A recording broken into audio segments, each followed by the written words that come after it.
Саламатсыздарбы?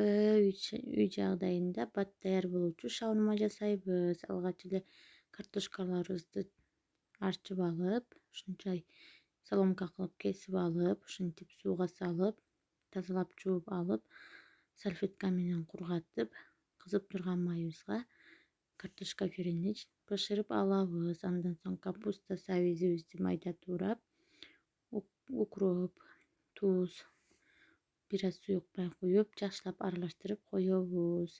Бадыраң, помидор, колбаса, этибизди баарыны туурап даяр кылып алабыз. Мен балдар эт жебегендиктен экөөнө эт, экөөнө колбаса коштум. Каалооңуздарга карап кошосуздар.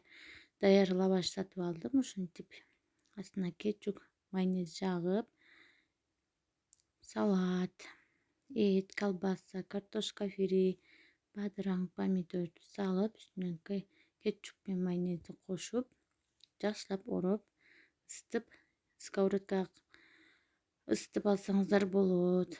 Мен духовкага эле ысытып алдым, баарын чогуу бир салып. Менде ушундай 4-5 чыкты, аябай сонун, сочный бат даяр болот. Шашып атканда, бир жактан кечиккенде ушинтип жасап балдарга берсеңиздер болот. Аш болсун бизге. Лайк басып, каналга катталып кетиңиздер. Рахмат.